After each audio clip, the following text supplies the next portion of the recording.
Bonsoir à tous, c'est avec joie que je vous retrouve pour partager ces quelques moments autour de la parole de Dieu. Ce soir, j'aimerais revenir avec vous sur une pensée que Dieu m'a donnée pendant le congé, pendant le mois d'août, et cette pensée est devenue un peu le mot d'ordre en tout cas pour mon action pendant cette année. Certains s'en souviendront, mais ce soir, j'aimerais revenir sur ce thème avec vous qui me semble tellement important, tellement d'actualité, avec le temps qui passe, avec ces semaines d'incertitude qui s'écoulent, car c'est vrai, il faut l'avouer, il faut être honnête pour le dire, nous sommes vraiment dans l'incertitude. Pour éclairer la pensée de ce soir, j'aimerais lire avec vous un texte de l'évangile de Matthieu, un texte vraiment important au chapitre 18 à partir du verset 12. Et voilà ce que Jésus va enseigner. Un enseignement extrêmement important pour nous ce soir et pour notre mode de vie, pour notre relation avec les autres. Et voilà ce qu'il dit. Qu'en pensez-vous? Si un homme a 100 brebis et que l'une d'elles se perde, ne laisse-t-il pas les 99 autres sur les montagnes pour aller chercher celle qui s'est perdue? Et s'il la trouve, je vous le dis, en vérité, il en a plus de joie que des 99 qui ne sont pas perdus.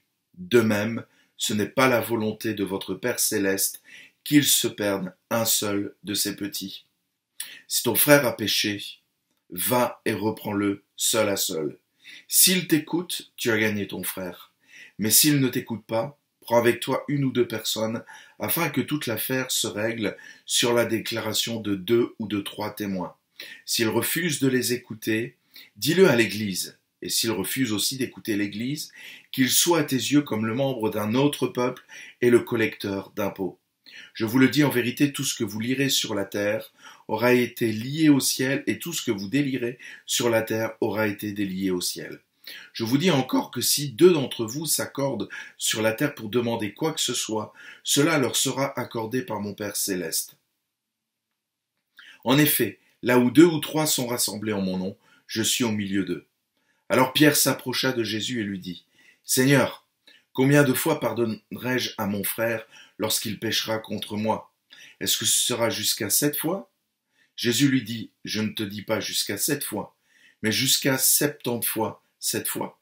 C'est pourquoi le royaume des cieux ressemble à un roi qui voulut régler ses comptes avec ses serviteurs. Quand il se mit à l'œuvre, on lui en amena un qui devait 10 000 sacs d'argent. Comme il n'avait pas de quoi payer, son maître ordonna de le vendre, lui, sa femme, ses enfants et tout ce qu'il avait, afin d'être remboursé de cette dette. Le serviteur se jeta par terre et se prosterna devant lui en disant, « Seigneur, prends patience envers moi, je te paierai tout. » Rempli de compassion, le maître de ce serviteur le laissa partir et lui remit la dette. Une fois sorti, ce serviteur rencontra un de ses compagnons qui lui devait 100 pièces d'argent. Il l'attrapa à la gorge et se mit à l'étrangler en disant « Paie ce que tu me dois. » Son compagnon tomba à ses pieds en le suppliant « Prends patience envers moi et je te paierai. » Mais l'autre ne voulut pas et alla le faire jeter en prison jusqu'à ce qu'il ait payé ce qu'il devait. À la vue de ce qui était arrivé, ses compagnons furent profondément attristés et ils allèrent raconter à leur maître tout ce qui s'était passé. Alors le maître fit appeler ce serviteur et lui dit « Méchant serviteur, je t'avais remis en entier ta dette, parce que tu m'en avais supplié.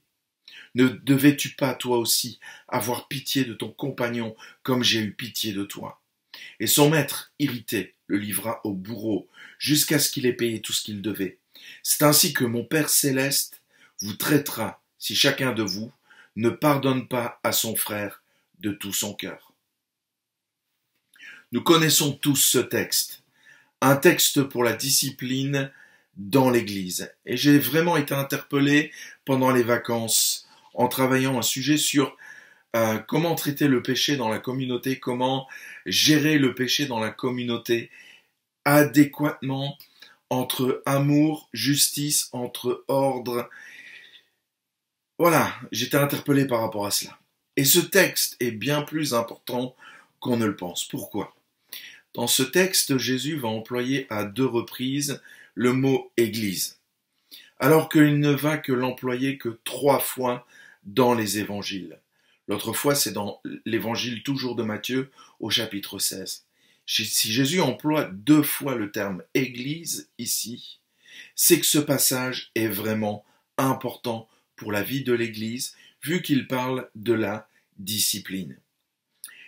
Ici, Jésus va s'arrêter sur quelque chose de très important et il va l'encadrer, il va lui donner un cadre à la discipline dans l'Église. Et le cadre est exprimé par ces 2 paraboles, la parabole de la brebis perdue et la parabole du serviteur impitoyable. Et le cadre, pour exercer la discipline, c'est l'amour et la miséricorde. C'est un texte qui invite l'Église à sortir de sa zone de confort. Il y a plusieurs zones de confort pour une Église. Je parlerai tout simplement de nos murs. On est en sécurité dans nos bâtiments, dans nos temples, qu'ils soient petits ou grands, modernes ou pas. On est en sécurité, là on entre, on va revoir nos amis. C'est une zone de confort. Mais la Bible nous invite vraiment à sortir de nos zones de confort. Déjà, par exemple au niveau de l'évangélisation. C'est aller à la rencontre des gens pour partager notre message. Généralement, nous les invitons à entrer dans nos murs. Ici, c'est sortir de ma zone de confort, c'est aller à leur rencontre. Par exemple, dans une gare, sur une place, etc. Je vais à la rencontre des gens et là, je sors complètement de ma zone de confort. Ici, Jésus nous demande de sortir d'une autre zone de confort. Souvent, on attend que ce soit le pasteur ou le conseil de l'Église qui fasse la discipline. Le pasteur doit enrôler son rôle de gendarme. Et c'est, je vous assure, vraiment déplaisant à long terme. À long terme, c'est une situation qui est usante. Les personnes viennent nous trouver, nous informent d'une situation et nous demandent d'intervenir. C'est tellement facile et déresponsabilisant et culpabilisant aussi en mettant ça sur le dos le fardeau sur le dos du pasteur, pardon.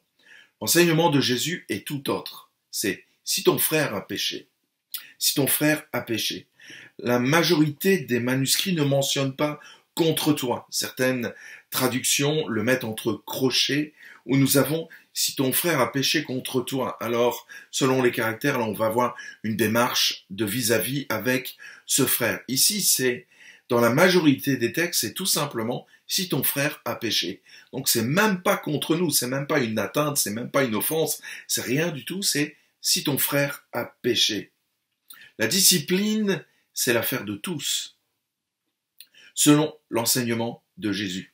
Si je suis un disciple de Jésus, je dois avoir la maturité pour reprendre mon frère, bien sûr avec, comme l'enseignement de Jésus le dit, avec amour et miséricorde.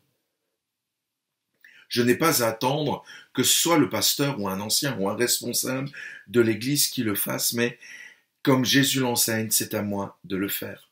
C'est vraiment sortir de sa zone de confort, je vous le garantis. Aller reprendre un frère, même si c'est avec amour et avec tact, avec miséricorde, c'est sortir de sa zone de confort. C'est tellement facile de laisser donc au pasteur le devoir d'assumer ce rôle de gendarme. On a fait de nos églises, y compris dans ce domaine, souvent des spectateurs. Ouf, nous sommes devenus spectateurs et nous assistons parfois à un spectacle. Pour Jésus, c'est clair, la discipline, doit se faire dans l'amour et la miséricorde. Et c'est notre affaire. Pour vivre cet enseignement de Jésus, il en ressort vraiment une priorité. Je ne reprends pas un inconnu, je reprends un frère ou une sœur. Je reprends quelqu'un qui a les mêmes racines que moi, qui a les mêmes origines que moi, qui a le même héritage que moi. On pourrait dire qu'il y a presque le même sang qui coule dans ses veines. Le mot frère, dans la Bible, va désigner plusieurs réalités. Il va décrire tout d'abord une fratrie, donc les membres d'une famille, une famille au sens beaucoup plus large. Il va décrire un lien de parenté, comme on va retrouver aussi chez nos frères africains. Ouf, là tout le monde est frère. Ça peut représenter un clan, un peuple, l'humanité, donnant une dimension sociale à l'évangile. Ou alors, comme ici dans ce texte de Jésus, la communauté des rachetés, c'est-à-dire l'Église. Avec l'utilisation à 2 reprises du mot Église, ici dans son texte, Jésus donne le cadre ici, il s'adresse à l'Église, donc à l'ensemble des frères et sœurs qui ont été rachetés, où nous avons le même Seigneur, le même Sauveur, le même Dieu, où nous adorons le même Dieu, où nous avons la même paternité, le même héritage, où nous sommes tous cohéritiers avec Dieu. Mon frère, c'est quelqu'un qui est comme moi, sauvé, racheté, aimé par Jésus, avec un processus de transformation, comme moi-même. C'est pas terminé, Dieu n'en a pas terminé avec nous, et c'est un processus de transformation où nous courons vers le but. C'est un enfant de Dieu comme moi. C'est un frère, d'où le devoir d'agir avec amour et miséricorde. Pour que ce passage soit vraiment vécu par l'Église, apparaît quelque chose de fondamental et que j'aimerais vous laisser vous rappeler ce soir. Je vais m'adresser à un frère. Ce n'est pas n'importe qui. Et pour que cela soit vraiment vécu, il faut absolument une base entre les individus. C'est bien plus que simplement une réalité littéraire ou simplement spirituelle. Le spirituel va voir quelque chose de concret. Sinon, si la personne que je reprends n'est pas un frère, ou si nos rapports ne sont pas ceux de la fraternité, je risque d'en faire plutôt un ennemi. Au lieu de le gagner, je risque plutôt de le perdre et de détruire plutôt que de construire en lui. La base de tout ce travail important que Jésus décrit dans ce passage, c'est les relations. Sans bonnes relations, il est impossible que je puisse interpeller mon frère et lui dire « Écoute frère, il y a quelque chose qui ne va pas. » C'est nos relations. Et j'aimerais vous rappeler ce mot d'ordre que j'avais reçu pendant les vacances, c'est « soignons nos relations ». L'important de soigner ces relations. Et c'est le rôle de chaque personne dans l'Église. Ce n'est pas simplement le rôle du pasteur ou le rôle des anciens, c'est le rôle de chacun. Nous, notre rôle, c'est de soigner nos relations avec vous et de veiller à ce que chacun soigne ses relations les uns vis-à-vis des autres. Les personnes doivent se sentir aimées, appréciées, respectées pour pouvoir accepter d'être corrigées. Soignons nos relations. On rejoint l'un des piliers de la vie de l'Église primitive dans les Actes des Apôtres, c'est-à-dire qu'ils persévéraient dans la communion fraternelle. La véritable religion, c'est une histoire de relation avant tout. De relation avec Dieu, une relation verticale et une relation horizontale. La relation avec les autres. Afin d'améliorer nos relations, de soigner nos relations, j'aimerais, à l'instar de Jésus, relever quelques pistes pour nous aider dans nos relations, à soigner nos relations. La première chose, c'est que Jésus se connaissait. Et j'aimerais vous laisser cette question, finalement, est-ce que vous vous connaissez? Beaucoup d'entre nous connaissons beaucoup de choses, mais nous ne nous connaissons pas si bien que cela. Jésus se connaissait. Jésus savait qu'il était le Fils de Dieu. Il savait identifier ses émotions et il n'en avait pas peur. Jésus va pleurer face à la tombe de Lazare et voyant la détresse de Marthe et Marie, il n'a pas peur de ses émotions et il réagit en fonction de ses émotions. Jésus se mettra en colère dans le temple. Jésus se révoltera face aux pharisiens et leur religiosité. C'est tellement important de se connaître pour interagir et prévenir parfois des réactions inutiles, pour interagir correctement dans nos relations. Connaître ses émotions, ses réactions éventuelles pour bien construire les relations. Se connaître, c'est se canaliser, c'est aussi se contrôler. Pour avoir de bonnes relations, il faut d'abord se connaître. La deuxième chose, c'est que Jésus était engagé. Il agissait, il s'impliquait, il se compromettait. Ici, quand je dis que Jésus se compromettait, c'est pas avec le péché. Jésus est resté saint jusqu'au bout. Il n'y avait pas de péché en lui. Et c'est d'ailleurs pour ça que la mort n'a pas pu le retenir. Jésus ne s'est pas compromis avec le péché. Il est resté pur, saint jusqu'au bout. Mais il se compromettait aux yeux des hommes en fréquentant des personnes que le peuple d'Israël, que les Juifs à l'époque considéraient comme infréquentables et qu'il ne fallait surtout pas se compromettre avec ces personnes. Je pense à la femme samaritaine, cette femme qui était déjà samaritaine, mais qui en était à son 5e homme. C'était pas son 5e mari, mais le 5e homme. Les publicains, c'est-à-dire les pécheurs. Zachée, je pense à ce collecteur d'impôts, va se compromettre avec Zachée. Il va contester les vendeurs dans le temple. Il se met complètement en... Le peuple à dos, il n'en a pas peur. Il se met à dos les scribes et les pharisiens. Il se compromet aux yeux des hommes, mais pas aux yeux de Dieu.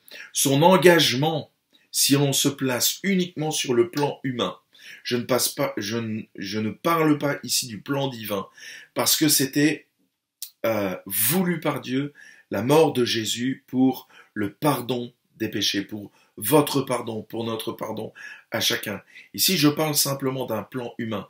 Si Jésus est mort, c'est parce qu'il s'est compromis. Et son discours était un discours compromettant, dérangeant pour ceux qui l'écoutaient. Les relations demandent un engagement de ma personne. Et Jésus s'est vraiment engagé dans ces relations.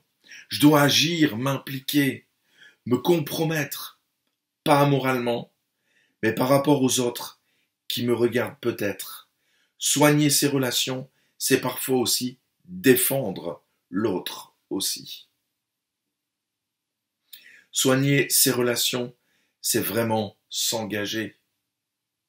C'est prendre du temps.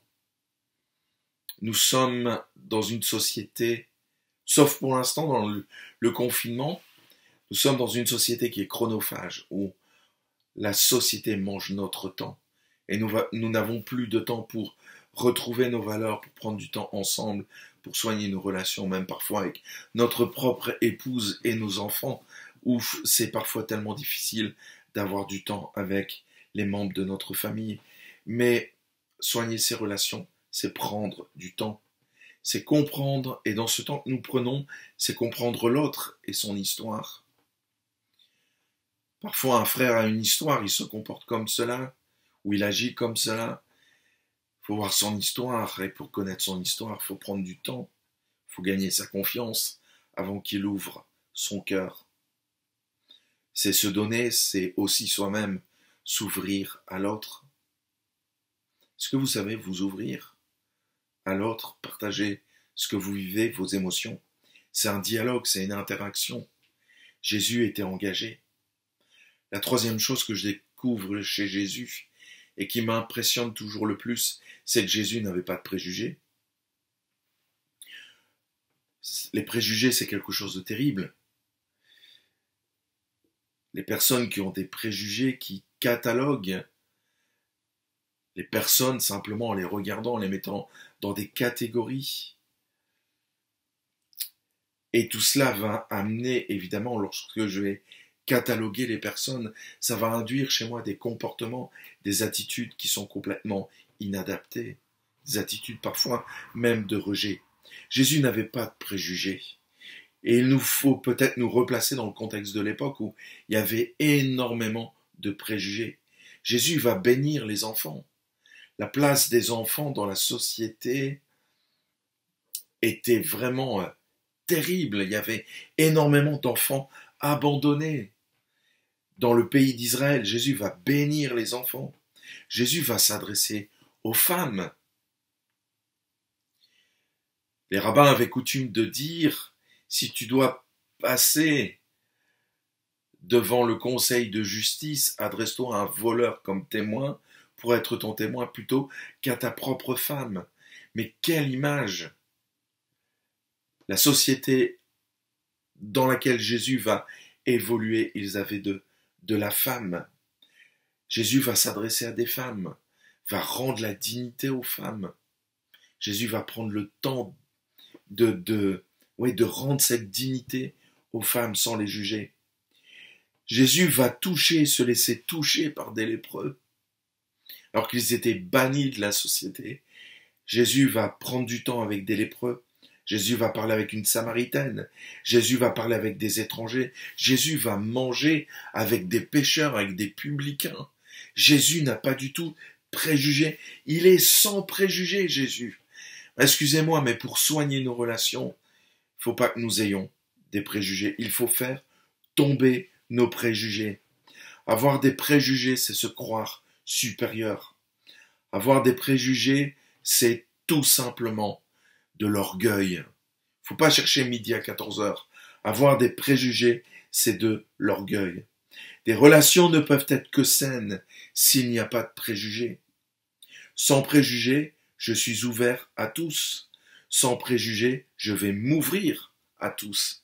C'est pas simplement être ouvert à quelqu'un, mais c'est moi aussi m'ouvrir à cette personne. Jésus était compréhensif et indulgent.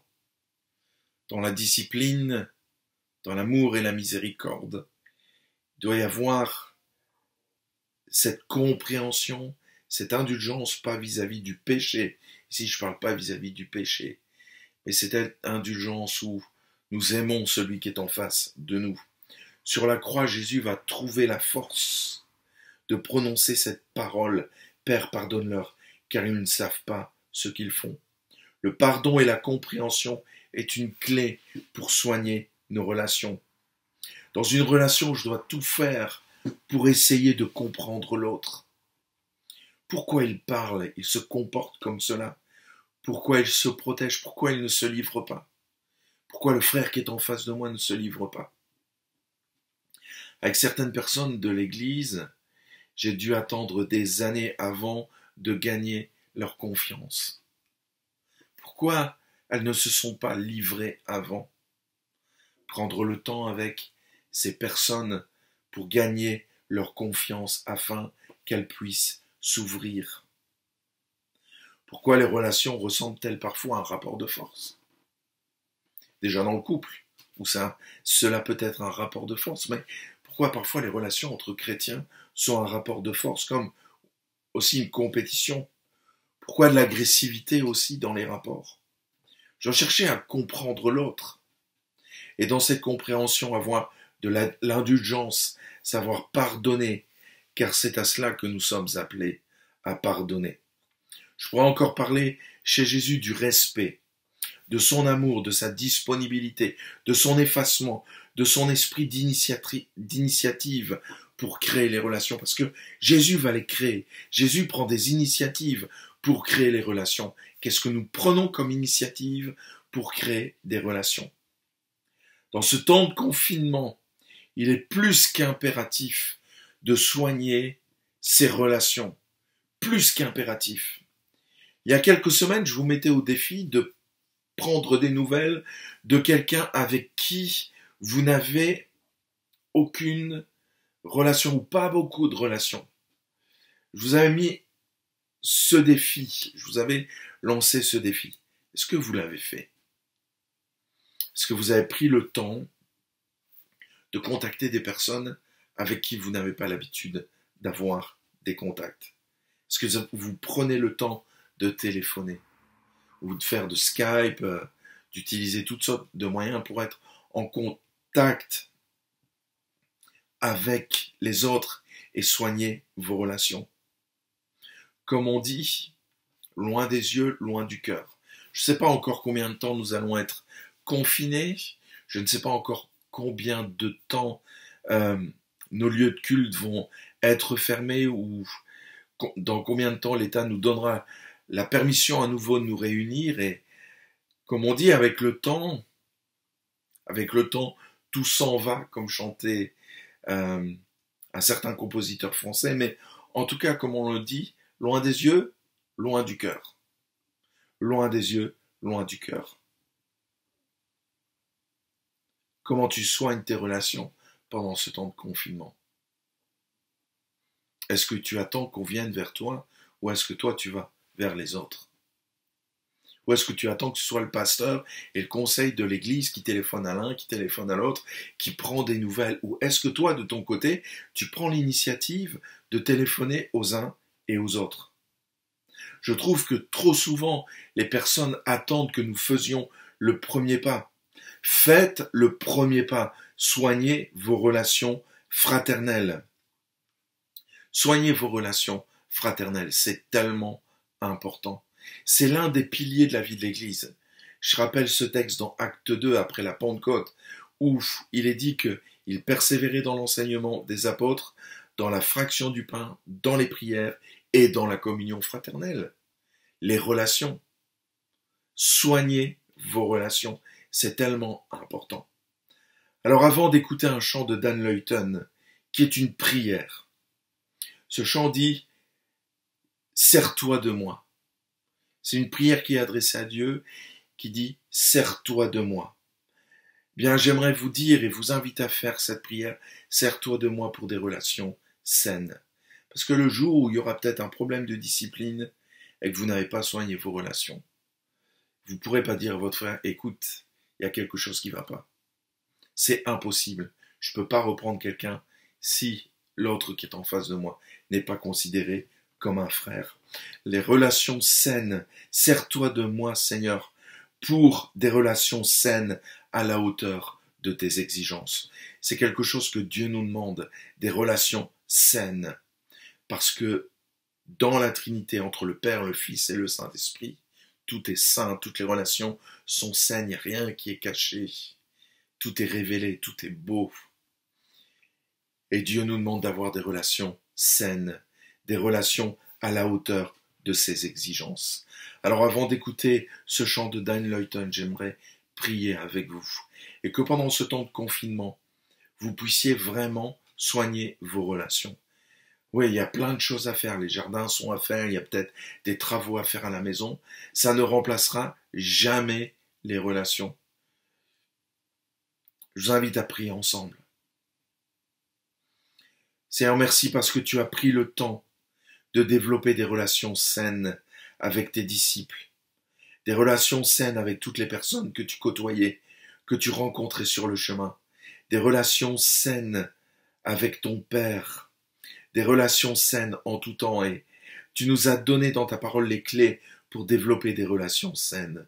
Je te prie que dans ce temps de confinement, tu nous aides, tu nous donnes l'intelligence, la stratégie, la sagesse par ton esprit, de développer des relations saines, tout d'abord avec notre épouse, avec nos enfants, des relations qui sont à la hauteur de tes exigences, mais aussi des relations avec les autres, et pas simplement avec ceux que j'aime, avec ceux avec qui j'ai l'habitude d'avoir des relations, mais aussi avec ceux que je connais pas trop, que je salue simplement peut-être lorsqu'on se voyait le dimanche matin, mais vraiment prendre du temps pour avoir des nouvelles, prendre du temps pour apprendre à le connaître. Seigneur, aide-nous à soigner nos relations. Aide-nous à soigner notre relation avec toi et aide-nous à soigner notre relation avec les autres. Saint-Esprit, tu inspires, tu nous inspires pendant notre sommeil ou pendant notre journée. Tu mets sur notre cœur des noms, des personnes que nous allons contacter pour créer des contacts, nouer une relation, débuter une relation de frères. Merci Jésus de nous bénir, de nous rafraîchir aussi au travers de ta parole et dans des relations saines. Alors ce soir, aide-nous à prendre l'engagement d'avoir des relations saines. Amen. Alors soyez bénis et profitez de ce moment. Je ne sais pas si on aura encore beaucoup de temps comme ça ou comment ça va se passer, mais nous avons du temps pour soigner nos relations. Alors faites-le. Soignez vos relations. À bientôt.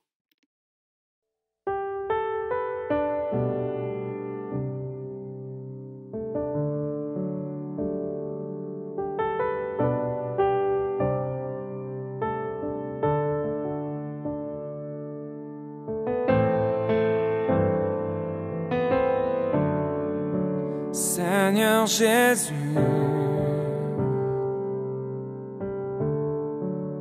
je viens à toi, oh, tel que je suis. Jésus, prends-moi. Je t'appartiens.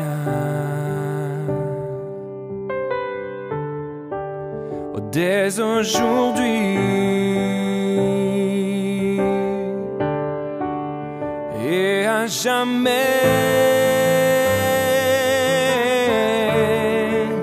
je t'aimerai. Je t'offre ce que j'ai, tout est à toi. Si tu le veux, Seigneur, sers-toi de moi.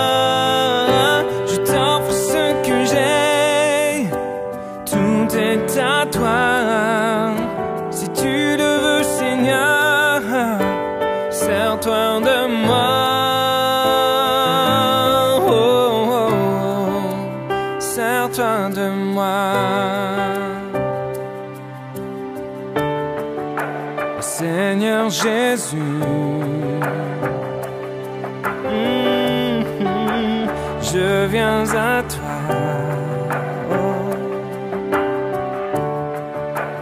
Tel que je suis,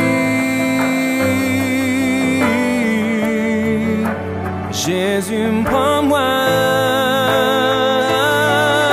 Je t'offre ce que j'ai, tout est à toi. Si tu le veux, Seigneur, sers-toi de moi. Je t'offre ce que j'ai, tout est à toi. Seigneur, sers-toi de moi.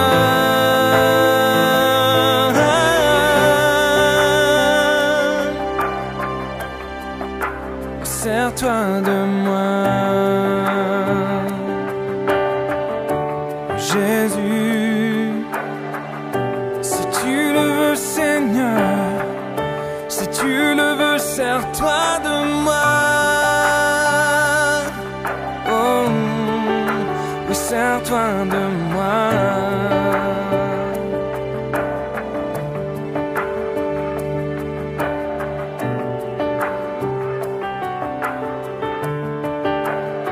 Sers-toi de moi. Si tu le veux, sers-toi de moi.